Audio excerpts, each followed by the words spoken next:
in their life. Welcome to our conversation on being.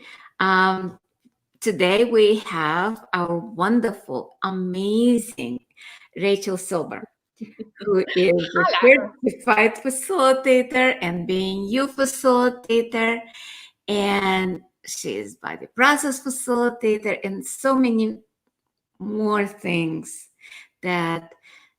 Well, my favorite title, I'm going to write it because most people don't quite get what it is, but this is my favorite way to describe myself.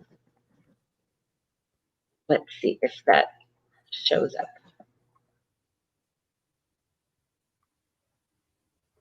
Let's see. Facilitator. I love Sorry, it. somebody had to say it. Somebody had to say it. Right. And it's interesting. Right before, and I'm sorry, I'm going to kind of like. You're going to out me. You're going to out me. That's good. Yeah. It's interesting. This thing, even the background is not the conversation on being, it's being you without hiding, where it took us 15 minutes to get on live. We were chatting and having such a good time. Yeah. But we were interesting. Before we kind of like when we did the interviews with a lot of facilitators, being you facilitators, Rachel would do graphics and scream on Facebook about we're coming live, we're doing, we're being, we're that with this person. And even with Helen, I did that. Even with me. Well, it's with Helen, but when it was with Rachel, total silence. Total silence. You said total silence, and all I got was Jeff Dunham with that puppet. What was his name? I forgot his name.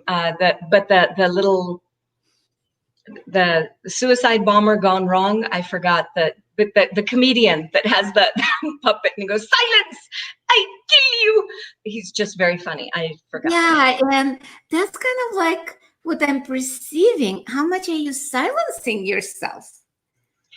Yeah, quite a bit. Maybe this conversation will be a little different than just like the biography and how you came. Although that's cool too, because not everybody who's been here knows also. So yeah. So let's start with that, because you're hiding that too. Well, it's been really interesting. I lived a lot of my life kind of under the radar in lots of different ways and grew up around people who lived under the radar as, life and death situations. So my name is Rachel Silber. I was born in Israel. My parents went through their trauma and dramas, both in Russia and in Poland and Germany, whatever, World War II. So I grew up around people who survived the Holocaust, and everything was about be quiet, don't make waves, don't make a sound, because if you do, you'll be found, you'll be killed, you'll be murdered, you'll be, gunned down, as my grandparents were, just for being. So it's kind of interesting where, you're killed for being, or you're killed for being you, and then to show up and be you is strange. It's almost like this unaccepted thing, and yet it's something that, especially over the last few months of my life, I've embraced more and more and more, just for me, just for fun, not necessarily telling anyone, and contributing to everyone I can contribute to, but not necessarily, like you're saying, putting the graphic out there and saying, hey, world, come, get to know me. No, I wasn't doing that. So what else? What would it be if actually you allow the world to know you? That would be pretty interesting, actually. But one of the things that I just got, there was a little like, the world will never be the same again. No. So let's shake things up. All right, I'm ready. Let's shake it.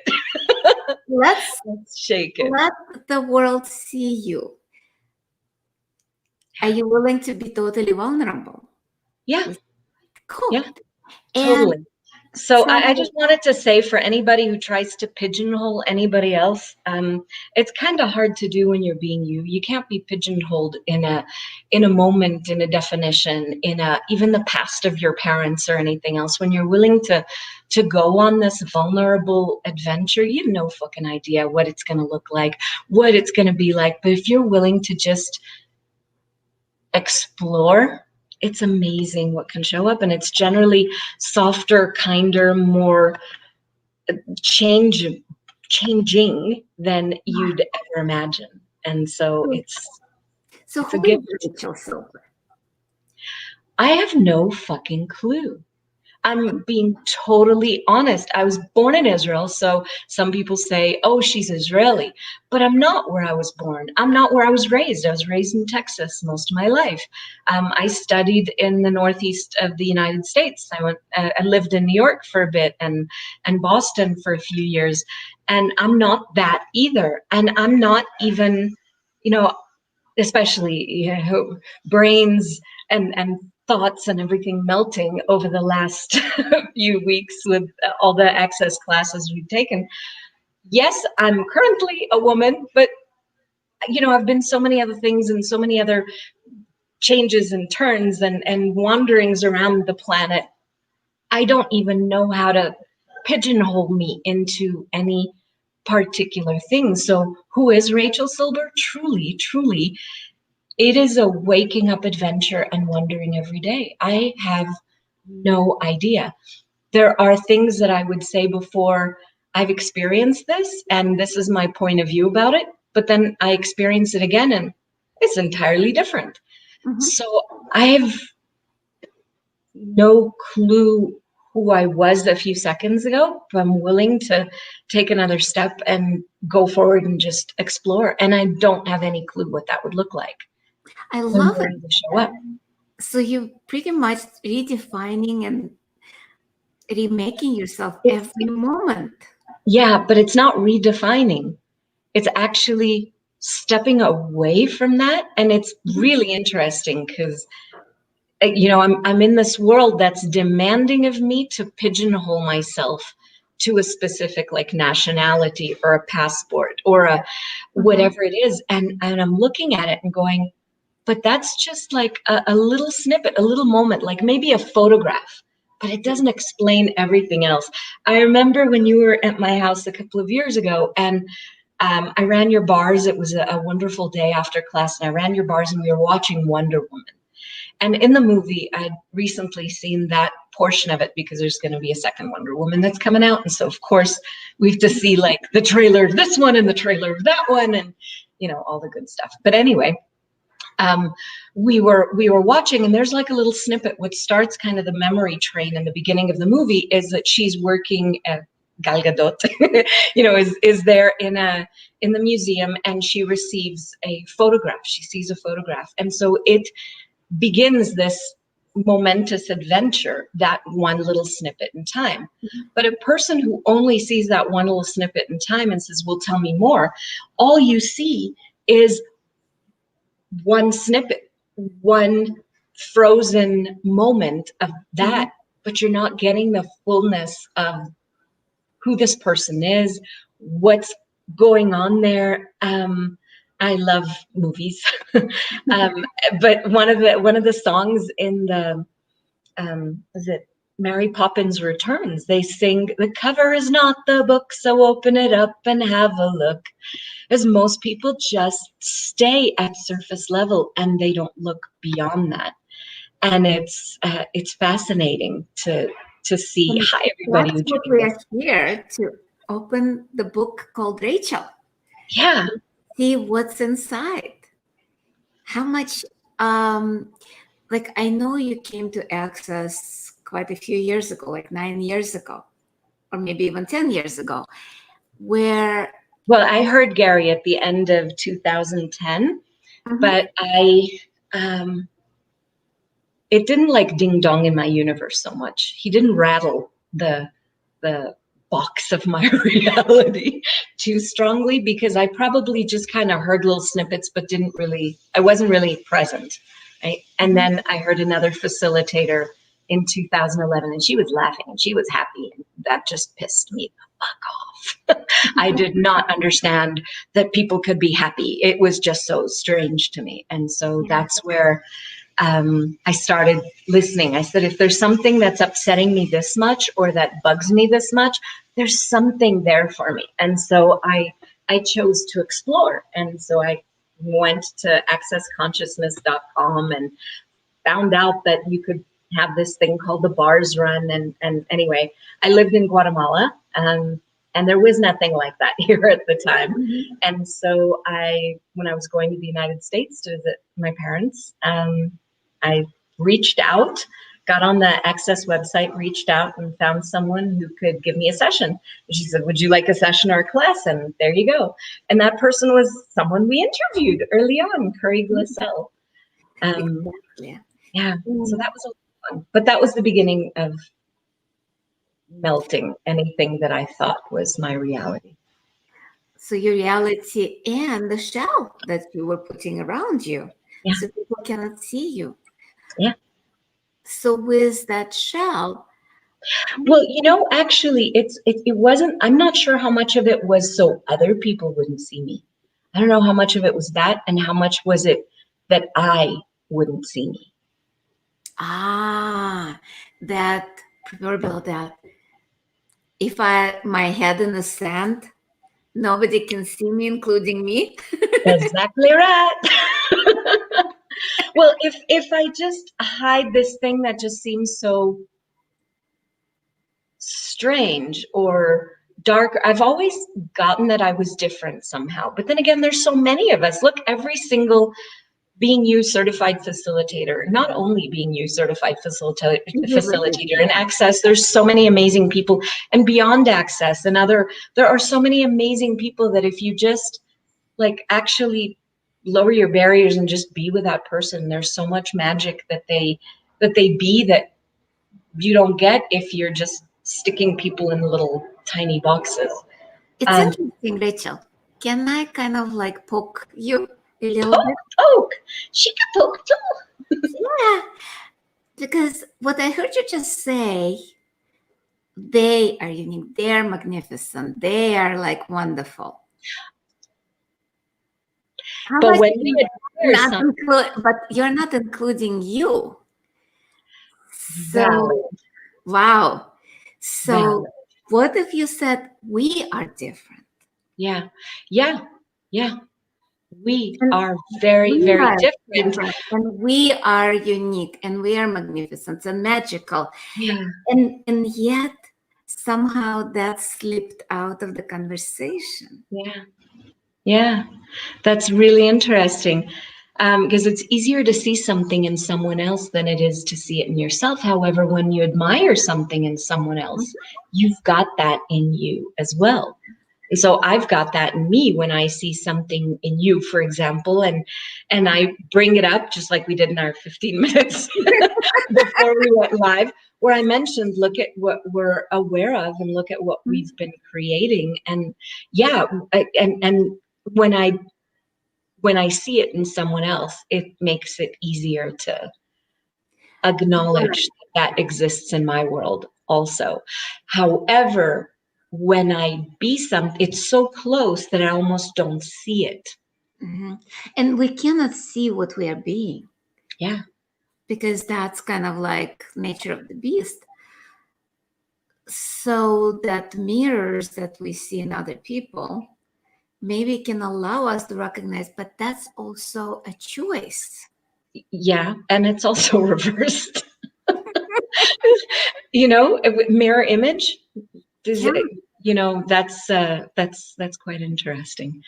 I'd like to look at it less of a mirror in someone else and more of, I see something that I admire, or I notice something that I admire, and it may not be a seeing, but it's a perceiving. Maybe it's the you know, a sense of gratitude or expansion or questions or possibility that they have, and that lights me up. And I know if I get delighted, I don't need to look out there and go, oh, this guru is the one that's going to give it to me. This person is the person who's going to hold all answers or anything. No, they're enjoyable to be with, and they point me back to me. And I like that. And with that, because I've known you as long as I remember being in Access, pretty much since 2013. Well, I actually started in 2012, but I met you like shortly after. After in 2013. And with all of that, the admiration for you has been growing exponentially. Thank you. And yet I've seen glimpses where you're not acknowledging the beauty in you. I think that's something that a lot of people do. Yeah. And it's like, what would happen if we did embrace the beauty of us and the glory of us? What would be your life and the world if you actually embraced and be all of you? What would it look like? I can tell you the world's going to be a-changing. There's a definite like kind of an energy it's not defined, but it's this like just. Let's go into that energy. I'm happy to. Let's embrace all of that. All of Rachel, all of Helen, all of Haram and Sanana, and everybody who is watching it now, watching it later, watching it sometime in the future, even 500 years into the future. I like. So let's drop our barriers to who we are, what we are. Doesn't matter if we define or not define that, just being that. Yeah. And let's look at or perceive the energy. If we stop hiding, if we actually be us, that being space. All the barriers, keep dropping, all of them. I can see you holding on to some of those barriers, and they can be like 1,000 miles away. Because what I found lately, that when we start expanding, some people have issue with expanding past certain mark, let's say a mile, 10 miles, or 1,000 miles. There's a certain familiarity, something that feels more real to them at a certain mark, I suppose. Yeah, but what if that mark is the barrier that they put up? That's how far they can go out. So my invitation right now, and it's up to you, all of you, including Rachel and Helen, to expand beyond any mark you put for yourself, that this is as far as I go. This is the safe distance, or this is, I can put up the barriers way out there, like that castle wall. Yeah. Like some castles are small and they have like internal wall, and then they have the middle wall, and then they have that moat on the outside with crocodiles. So what if we got all of those moats and all of those walls? Oh yeah, I like that. I prefer like the who's there? Julie Andrews in Sound of Music. The hills are alive, and just the space, and the openness, and the greenness, and that's just let's handle that greenery, expand to infinity. And even beyond infinity, because some people have a definition of infinity. It's really fascinating. All of these definitions are all of those obstacles, those moats, those walls, and who are we without them? And the invitation to come out of hiding is, I mean, for me, for example, I didn't know who I was growing up. I got that I was different, but I didn't really get who I was. I would have Rachel be, in relation to somebody else. Mm-hmm. So in relation to my parents, in relation to my siblings, in relation to my neighbors or kids from school or whatever the case was. But it wasn't just like, what would I enjoy if I were truly being me? What would I be choosing? What would I be having? What would I be playing with? What would be, like the thing that I would really most enjoy being and doing right now? I never really included that because it was all like in response. I was really, really good at reacting to whatever anybody required of me. Mm-hmm. And throughout my life for a long time, I was diagnosed as bipolar. I was diagnosed as depressed. I was diagnosed as all sorts of stuff and medicated for all sorts of stuff. But even then, I wasn't really depressed, come to find out later. And I don't think I was freaking bipolar either, but I was diagnosed and medicated and injected and lithiumized and whatever, for eons. But it wasn't really what was going on. I was just so aware and I was taking things in. So I was creating Rachel by like absorbing or reacting to other people rather than being on this adventure of exploring, of being what is that. So when you tell me who is Rachel Silber, I've got truly no idea. And that's, for me, part of the mystery and the gift and the wonder of what's going to show up next.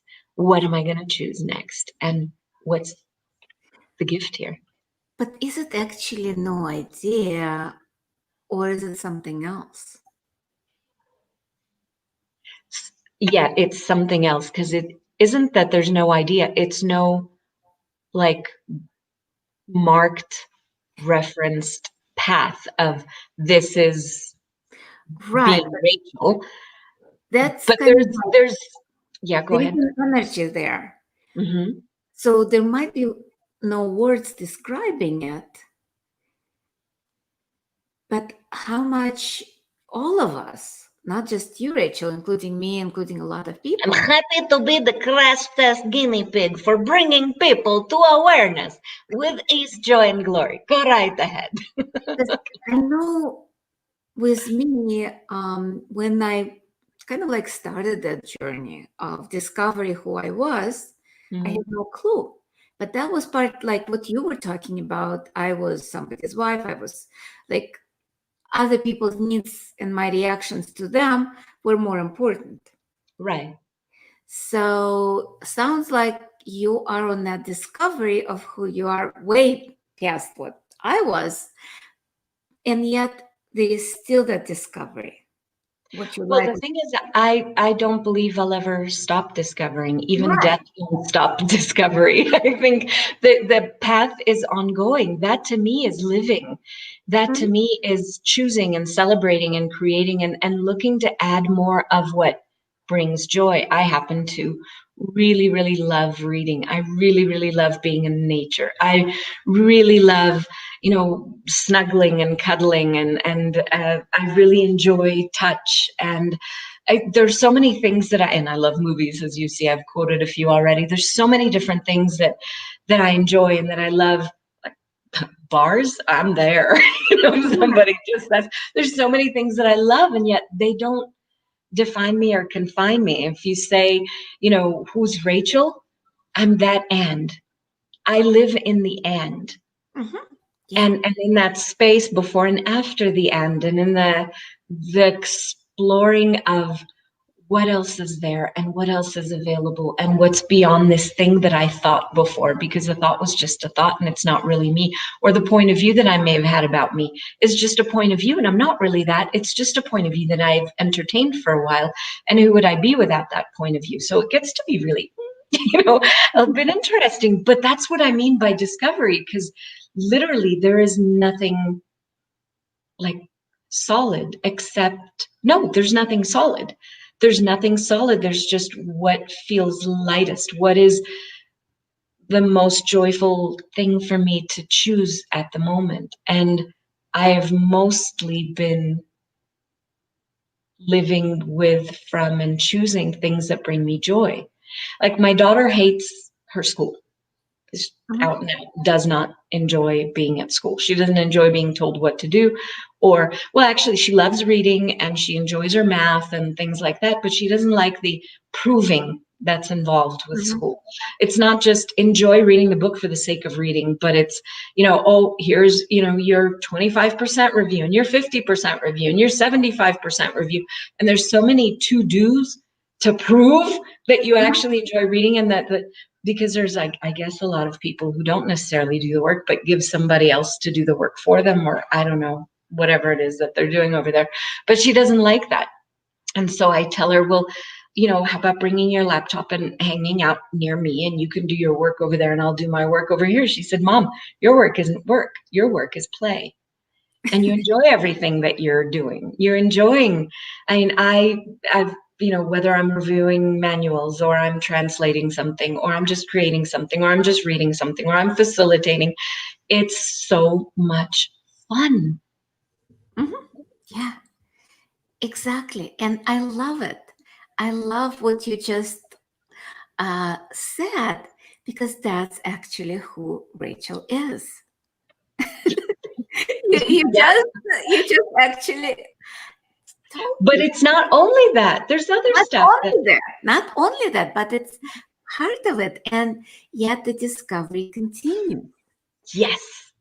That's the beauty of being, because then you don't have to prove. You're just being. Yep. And you said it's what's kind of like fun. And what's interesting is a lot of people live their lives out of judgment and out of proving. Yeah. Which both of them are lies and heavy. And I can say that I spent most of my life living as proving, proving that I belong on this planet, or that I belong in this family or this culture, or, even as an access facilitator for the longest time, I facilitated from proving that, okay, I know my stuff, but it isn't about knowing. It's, for me, about facilitating. It's just playing, it's asking questions, it's finding the lightness in things, in the places where things can change and shift, and where we can be ourselves, unarmored, undefended, unstructured, rigid, soft, the softness and the space of being. Yeah. And that's actually what it is, space of being. Because space doesn't have the definition. Yeah. So it's been, coming out of hiding, if we're going to be vulnerable, I'm just going to say I have no idea if I'm doing any of it right, living on this planet, or doing anything, quote unquote, correctly. But who the fuck cares? It's just about having fun. Exactly. And it doesn't have to look like anybody else's way of having fun, or anybody else's. Some people enjoy reading, some people don't. I posted a funny joke. Sometimes I put, little funny jokes on my, punny jokes on my Facebook profile. And one of them was, somewhere a woman was reading a book about how to do something on the internet, and somewhere on the internet, a boy was Googling, how does one read a book? And it's like that. It's just the ridiculousness and the joy of just exploring and being, and what's light for you and what's joyful for you. And your way is not going to be like anybody else's way. My way is not like anybody else's way. And if you can find the gift and the joy and the wonder in that very moment, whatever that is, there's a gift there that almost can't even be seen, noticed, or discovered by anyone until we are able to notice it and discover it and embrace it. So how much of that actually influence your choices in life, including classes, including facilitation, including your family? How much of that is now changing your life, and how does that translate into other people's reactions? How does that translate into other people's reactions? I don't know. Wherever we go, there's just such a space of ease and relaxation and joy. Like when we go visit somewhere, people actually begin to smile more and enjoy themselves more. And just, I mean, I'm speaking as a family. And really all of us, we have our ups, we have our downs. Don't think that, you know, it's all like, oh, everybody's all smile and happy. We know how to yell loudly too.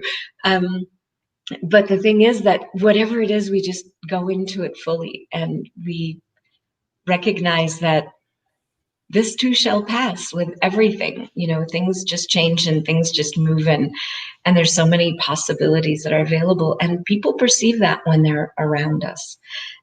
Our kids, and it was so funny. My husband has a business, and I heard him on the phone with, I think it was one of his employees.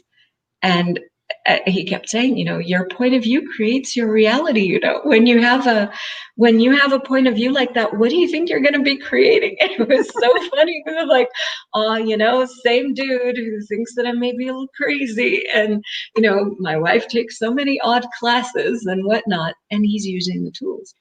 So it's funny, but by osmosis, if you want to call it that, we just began embracing more of the willingness to be ourselves. And there's a softness and an ease and a joy to that wasn't available when we were so busy trying to stick ourselves into tight little spiky boxes that are dark and dingy and not so much fun. And I know you've got a telecall. Was that your reminder? No. That was a solicitor. Okay.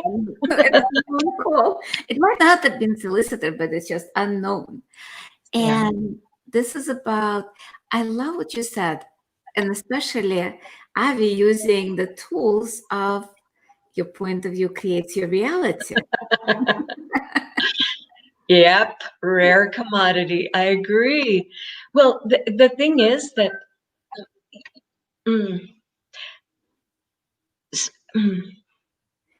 words.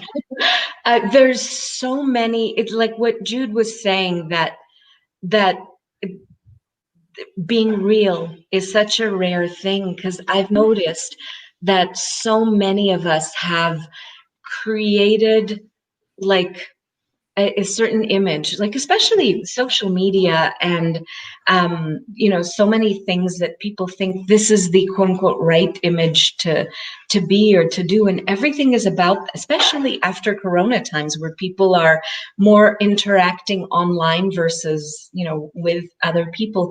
They judge a character just like what we were singing before. The cover is not the book, so open it up and have a look. There's a lot more in there than you've realized. But most people, just on a surface level, think that they know everything there is to know about that being that's in front of them. And it's not even the, you know, it's not even the tip of the iceberg. There's so it's not even the cover. It's not even the cover. No, they're just seeing one little pixel, you know, in the very corner, a little tiny square there, and they go, oh, this person's like this. Yeah. Really? No. And so when you're willing to get real and to see, who is this person? And they don't have to present a perfect front. They just be messy, happy, silly, whatever, sad, even, anything. Just be. Yeah. And I'm going to say even sad, but it's not even. It's the part of the spectrum. Yeah. Because things we create a lot of things. And I was talking to somebody recently, and she's like created some drama in her life. And she's like, when she was asking questions, why did she create that? And she's like, I was bored. Yeah. You know, we create a ton of stuff that's from boredom or from proving that we can overcome. Exactly. Like creating problems to overcome them because we decided that we're problem solver and we're good at it. Yeah. And we don't get this concept of all of life comes with ease, joy, and glory. Yeah, and it's actually all of life, no matter what life throws at us. Even trauma and drama can be ease, joy, and glory. Yep. If we stop resisting. If we stop resisting. And that to me has been the greatest gifts of the Being You tools for me, is that it's invited me to stop resisting and to begin to receive. Receive me. Exactly. And especially receiving all of us, good, bad, and ugly. Yep. And there is not much ugly stuff and there is not much bad stuff. It's all the judgment. Yeah. But the thing is that we've judged it as that. And so we've held on to it as being that. And we don't actually get to see that there's so much beyond it if we're willing to notice even the gift and things that we've held on to as a wrongness for so long. Yeah. There's a gift in them. Because the wrongness we hold on even tighter than the good stuff, surprisingly enough, because we hide it. Yeah. Yeah. We don't want to see it. And that's the thing, that how much of it is hiding from other people, hiding from this reality, and how much is actually hiding from you. It's almost as if you're scared to be you for whatever reason. And so you're creating a scarcity of being you, for not embracing everything. So, Rachel, what are you still hiding? How amazing I am. Yeah. Would you be willing to show that to the world? All of you. I do, but not fully. Yeah. And yeah, I would that's love to. kind of like where I was perceiving that still the shroud. Okay, I'll show a little bit of my magic, but not fully. I'm not sure everybody could handle it. Is that actually true, or who the fuck cares? Yeah, it's a lot of who the fuck cares. That's actually one of my favorite tools. Who cares? Or says who? And we get to choose beyond it. And yeah, I'd be choosing beyond it. I may piss some people off, or I may have some people who say, oh, we don't like you, but that's okay too, because everybody's entitled to their own point of view. And it's not my business what somebody else thinks if I'm enjoying myself and I'm having fun and I'm not hurting anybody.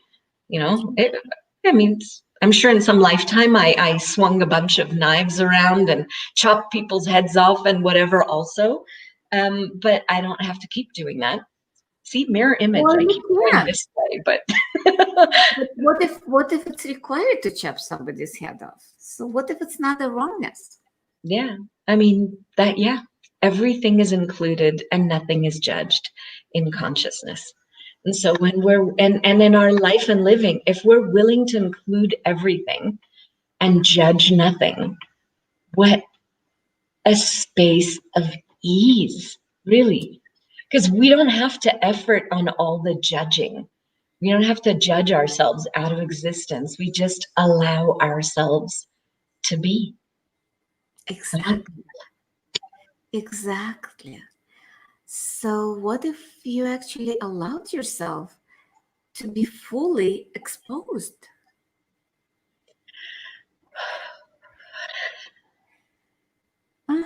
Rachel exposed. How would it look like? How would it feel like? Yeah. What would it be like? I wonder what it would be like if you actually created graphic for you. For your interview. Oh, I did. I sent it to you. And it was the little thumbnail on this. So yes, it's there. But still, allowed yourself to be seen. How much would that change? And I'm not even asking your life. How much would it change other people's lives? Yeah. Because a lot of times when we are hiding, we're not being the gift to everybody who can find us. Right. And we're not allowing things to expand either, because they can't expand if we don't acknowledge them. When we acknowledge, and that has been kind of my Achilles heel, you could call it, for a long time. Acknowledging myself has been something that's been a challenge. So I double dog dare me and you and anybody else who's listening to begin to acknowledge themselves more, and begin to notice with gratitude the gift that you be. It's interesting. Yesterday I did my podcast with the topic of lies or dare. Yeah. How many lies are keeping us stuck? Yeah. And hiding. So let's dare ourselves to step out. I like. And it shouldn't be hard. It's the thoughts about it that make it hard. Yeah. It's but like, thoughts are lies. Imagine that the hills, with Julie Andrews there, the hills are alive with the sound of music. But there's all these, for every thought, every feeling, every emotion, every, like self-doubt, every, oh, people aren't going to receive me. It's as if we're digging a hole in the ground for each one of those. And then as you go trying to, twirl and dance, you keep falling in these pits of despair, in these potholes that are not you, but you created them rather than allowing the field by having all those self-doubts, by not allowing yourself to just be. And that allowing yourself to just be, not in relevance to how is everybody else going to take it, but just in choosing to be, gifts something different to everyone else. And they can begin to be them too. Is there any tool that you can think of right now that can kind of like level all of those holes and create more smooth sailing through all of that? My favorite tool. Everything is the opposite of what it appears to be, and nothing is the opposite of what it appears to be. That is really my favorite tool, perhaps because I'm a wee bit crazy and we call it the crazy phrase. But I happen to love that, because everything that we think is one thing, like all of those things that we think, maybe a wrongness about us, they're not. And this thing that we may have thought was a problem or a difficulty or a challenge, or, oh, I wouldn't be able to do that. What if that's not the case? And to me, this gets me out of the mind, the crazy mind, the jumble in the head. Just knowing that even these things that I thought maybe thoughts, or maybe my thoughts, or maybe my experiences, well, what if it really isn't that? It was just the way I happened to have looked at it at the time. So what if everything is the opposite of what it appears to be, and nothing is the opposite of what it appears to be? And whenever I repeat that, things just melt away. The other one would be interesting point of view. I have this point of view, or interesting point of view that I have to keep digging holes, or interesting point of view that I have to keep Helen on and not allow her to go on to her next adventure call. So what if you're not allowing, but what if Helen chooses? And it's interesting how we judge ourselves from somebody else's choices. No, I just thought it was 10:58, and you said I know.